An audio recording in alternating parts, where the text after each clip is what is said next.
Jumping right into it, one of the biggest stories developing right now is, of course, about the economy and the unemployment numbers. As multinational corporations, as hedge funds, as banksters, as the 0.001% are being bailed out right now, everyone else is suffering. Their bailouts, there's no transparency, there's a lot of secrecy, but of course, everyone else is left holding the bag from their irrational, very bad behaviors that have essentially screwed us. And now we have new numbers coming in talking about how there are 5.25 million more people on unemployment, making the number a total of 22 million Americans that have filed for unemployment benefits. Now, of course, this has a lot of large ramifications, a lot of things that will impact us in so many different ways that we can't even see right now. But specifically,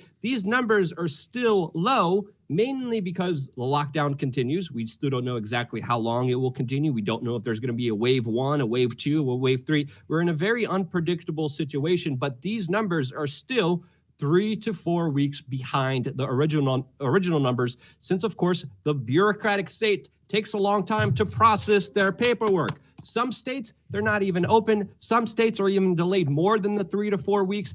Also, why these numbers are a lot worse than just the 22 million is because these numbers do not account for gig workers. If you're an Uber driver and people are no longer using Uber, which they're not, you, of course, don't get any unemployment benefits because you are an independent contractor working for Uber. Uber, by the way, that's taking a lot of their income, taking a lot of the money from all the drivers out there, and is actively working to replace them with robots. Yes. So Uber, Lyft, and other gig workers in this economy don't have the ability to file for unemployment. And that's why when we look at this 22 million number right now that it's at a total, it's still nothing. It's still going to get a lot worse. And they still want you to pay unemployment, though. If they want you to pay unemployment insurance as an independent contractor, because I know the state of Arizona has been like haunting me down. So I'm like, wait, you want me to pay unemployment so then that way I can file unemployment against myself if I lose my job? And we also have you're talking about self-driving cars out here in Arizona. We have Waymo as Tempe, Arizona is one of like the test grounds for that. So there's actually Google cars where you can dial it up through some sort of app, and I think there is a passenger there just sitting in the seat, but it's actually a self-driving autonomous car, and they've like killed pedestrians and some people biking already. Now, this is important to bring up because some states do allow unemployment benefits for gig workers. Some states don't, but there's a big, of course, struggle to, of course, get a lot of these claims, and a lot of them are not acclimated. I just wanted to make that correction to be accurate here on all of our reporting here. So, yes, some gig workers are getting it, some are not. But again, I'm just adding to the whole number being a lot bigger than just the 22 million because of those two big factors there. And unemployment, people not working, people not having jobs, the economy not moving. Obviously, what do you think is going to happen to the economy? It's going to tank. It's going to go down. There's actively crazy nonsense on the mainstream media right now, especially on CNBC, especially with this Kramer guy saying that he has confidence in the economy. And I'm like, how? How is that possible? Now, Tim, you're the kind of financial guru here. What do you see from these numbers and the larger effects from them? And you nailed my name today, too. Probably the best you've ever done. So thank you. Thank you for that. But to put this in perspective, the U.S. economy has raised almost all the gains since the Great Recession. Now, we're only 400,000 jobs away, which we're going to blow right through that, away from basically having all the jobs that were created over the last 12 years, all vanishing just in the blink of an eye. And so we see a chart over here from Zero Hedge where just staggering unemployment, jobless claims. And I think I read some sort of stat where it was about we lost about 700 jobs, 721 jobs per COVID-19 death. And it brings so basically we're only about 400,000 jobs away.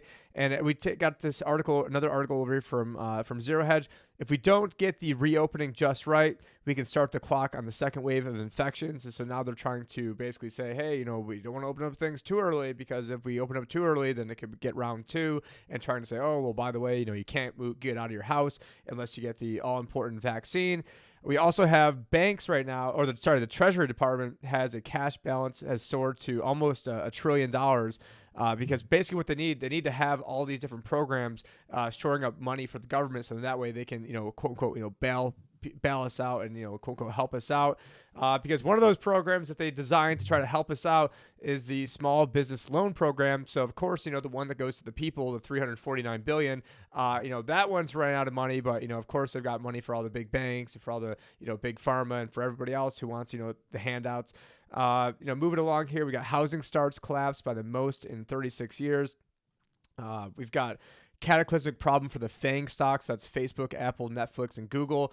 Barry Diller is the he ended up buying I believe it was Expedia, and so it goes on to say that Expedia spends $5 billion a year in advertising. This year they're probably not even going to spend $1 billion. So basically if you take that and go all the way across, take that across all the different sectors that are out there, then this is obviously going to pretend to be some bad news. Now the FANGs, the F in there is for Facebook, and we have Facebook. This is no surprise to anybody watching this right now, and we'll start warning people who like or react to fake coronavirus news. And so we got Facebook's going to start warning people, and I've already seen some people already post this, where they posted something about the C word, and then all of a sudden, it then goes and tries, saying, oh, hey, by the way, we may have, you may have been sharing some fake news on there. And just to kind of pivot again to unemployment, I did write a book called How It's Rigged, the Economy. And one of the things that I mentioned in that booklet, and it's available for free. So if you guys actually want to text, the number is 71441. So maybe if Nicole or if anyone else on our team is listening, if you guys can put this into the chat, 71441, and then if you type change the news, one word, it's going to get my last two presentations from Anna Acapulco, which was one of them was on crisis retiring and how to retire before a crisis. So I gave that about 12 and a half months too early. And then the book, so the unemployment rate, it's counted a lot differently now than how it used to be counted. So let's say you used to have a job making $100,000 a year, and now all of a sudden, you've got a job as an Uber driver. You're also, a waiter or waitress, and maybe a bartender. So you've got 3 jobs. Well, they will now count that as 3 jobs versus 1 job. Whereas in the olden days, what they would have done is said, okay, well, you've got, a doctorate, you've got a high level, engineering degree or something.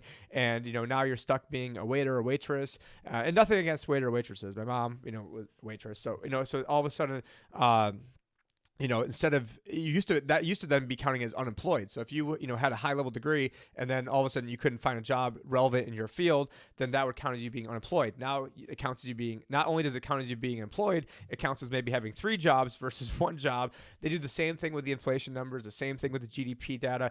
That book is not necessarily even for the people watching. It's for your friends and family members. And I actually originally wrote it to dispel all the crap that was going on during the Obama regime. And now it's a book that basically can be used to refute everything that's going on with Trump. And I am sad to say, and you guys will see, I've got the Trump money gun behind me. So at some point when we start talking about money printing, maybe we can get that baby, back and fired up. Now, this is some other news over here we've got going on. Well, it's like the same cycle. I was gonna say, rinse and repeat. Bankers create a crisis, bankers get bailed out. Bankers under Obama. Bankers create a crisis, bankers get bailed out under Trump. Just limited money. Just screw it. Might as well just blow my load right now. Joe Howard, by the way, has a very good question for us, and he says, will there be inflation if the money is actually going into the top 1% and not following through the actual economy? I'm, by the way, looking at all of your specific questions that you guys are asking. We will be getting to all of them. I think that's a good question by Joe Howard. I know some individuals talking about hyperinflation was supposed to happen yesterday. It's going to happen tomorrow. It's going to happen any moment. You're going to be in a FEMA camp. We're not saying that here, but I think Joe's question is relevant. What do you think there, Tim? Well, I think that inflation can go into maybe some basic needs. So, it could go into, food, especially as we start seeing the, supply chains breaking down. It could go into, it's probably going to go into financial assets. And so think of it like a game of Monopoly. You've got a banker. Let's say you start, I don't know what you start off with, $1,500 back, talk about inflation. That's what you start off with, $1,500. So now, what would happen is, let's say somebody goes and drops $10,000 on the board. Well, now you can start, bidding up Park Place Place and Boardwalk and, Marvin's Garden and all the other places, because now you've got so much more money floating around in the economy. So I think that that's what's going to be going on. You're going to see financial assets getting bid up, but you're probably actually in the short to intermediate period actually going to see deflation going on, which is, something that, obviously the alternative media that I'm sort of a contrarian when it comes to that. Now, during the talk that I gave at Acapulco, afterwards, there was an all-speaker Q&A. This is February 11th, and somebody asked me, what do you think is going to happen to Bitcoin, and what do you think is going to happen to the dollar during the financial crisis? And I'm in a room of contrarians and was giving a contrarian answer, and I go, well, I would actually expect Bitcoin to go down between 50 and 80% during the initial stages of a crisis, but then the reaction to the crisis would then be to print so much money that reaction would then pretend into basically eventually having Bitcoin skyrocketing on a long enough time horizon. Now, going into the dollar, I also said on stage that I thought that the dollar would actually strengthen during the initial phases of this, but eventually that strength would then lead to weakness, because the problem is a lot of other countries, and this is a very, very high level, complicated subject, and so what would happen is that strength, if you're another country and you're borrowing in dollars, which usually other countries, a lot of them borrow in dollars, and so let's say the dollar goes up 20-30%, now your loan essentially costs 20 or 30% more. And there's lots of examples that I can give of this. So, you go back to Germany, they had a Ren. I'm trying to think the exact lineage here, but I believe it was the Goldmark, Renmark, Reichsmark, Deutschmark.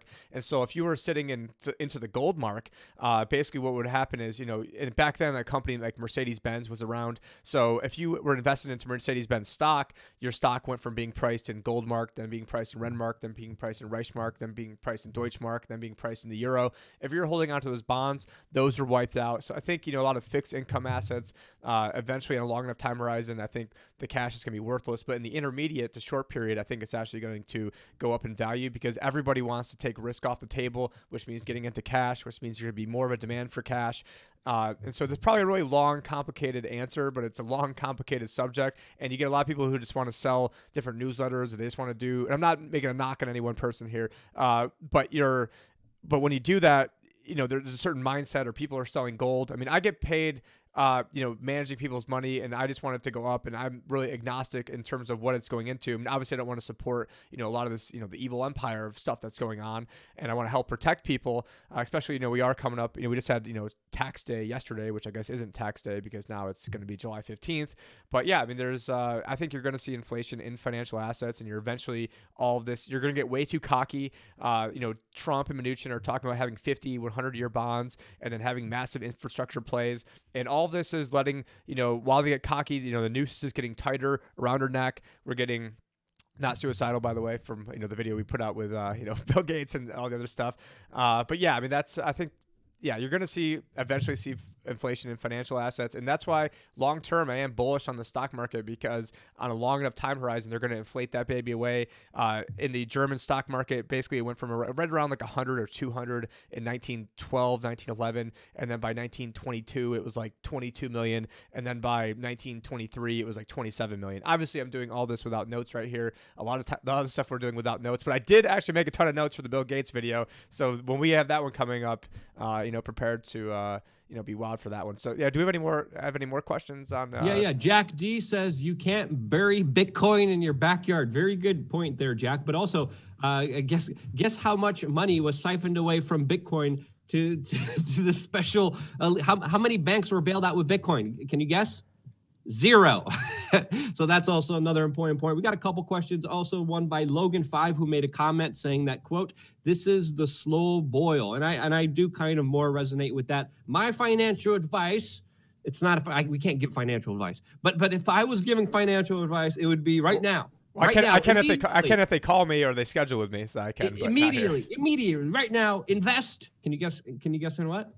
In yourself, in your health, making a farm, growing your own garden, being independent on your own self-sustainability. That's what I would definitely recommend and invest if I was a financial advisor. I am not. I'm not in that game. Maybe I could even start. Me and Tim were even talking about me doing some courses and maybe even doing that. So if you guys are interested in that, let me know in the comment section below. But that's going to be the first segment for today as far as the financial stuff. It's already 1:22. We were planning to do this for an hour. We might do this for a lot longer because there's so many other things. That was the appetite. That was like the tiny appetizer that I spent 1% of the time preparing for. So I got to I got to clean up, after blowing my load. And every time I blow my load, I'm like, oh man, why did I do that? In more context than one, to say the least. Now, and we do have the Trump Keep America Great Again money gun coming at you. So, but yeah, there we go. But yeah, let's we're gonna get ready for video 2 now. Yeah, so get ready for video 2, and of course,